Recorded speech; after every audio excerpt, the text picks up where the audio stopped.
नमस्कार प्रिय दर्शक बंधु मु अजय मिश्र स्वागत करुच्ची विधि विधान ओडिया चैनल पुणी एक नूतन अध्याय। दर्शक बंधु राति पाई सकाळ हेले आमे शय्या त्याग करिथाउ। उठिबा पूर्वरु आमे चिंता करिथाउ से दिनर आमको केउ सब कार्य करने को पड़िबो, केउ कामरे आमे सफलता पाइबा कि नाही, एहीपरि नाना आशा आशंका मध्य शय्या त्याग करिथाउ। आज मुझे भिडटी एपरी गोटे छोट तथा सरल उपाय सम्बन्ध में कहबी जो उपाय द्वारा निश्चय से दिन प्रत्येक काम आप सफलता पाइबे एवं आपण रोगमुक्त होइजिबे। यही उपायटी को करने आपण को विशेष किसी कष्ट करने को पड़ न थाए कि समय लगी न थाए। प्रथम उठिबा परे सेज उपर बसी निजर इष्ट देवता बा इष्ट देवी को स्मरण करी दुई हाथ पापुली को जोड़ी प्रथम दर्शन करेंगे एवं कहे कराग्रे बसते लक्ष्मी कर मध्य सरस्वती कर मूले तु गोविंद प्रभाते कर दर्शनम।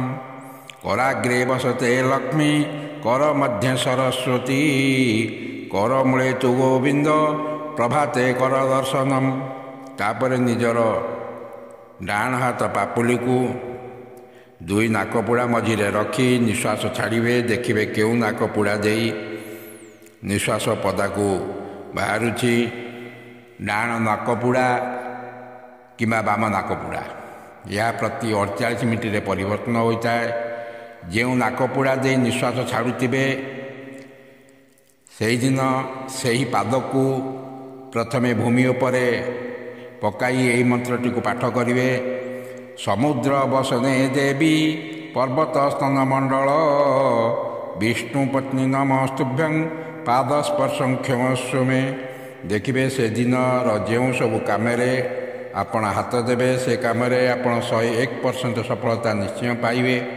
जो व्यक्ति पाखक जीवे से निज आड़ को आकर्षित होइजिबे एवं आपणकर अटकी रही काम पुणी चालू हेब। आपण सारा जीवन निरोग रे, किंतु यही उपायटी को आपण प्रतिदिन जेकोसी परिस्थिति या पालन करेंगे। दर्शक बंधु जदि भिडटी आपन को भल लगी था चैनल को सब्सक्राइब करेंगे, भिडटी गोटे लाइक करेंगे। रोचे धन्यवाद, नमस्कार।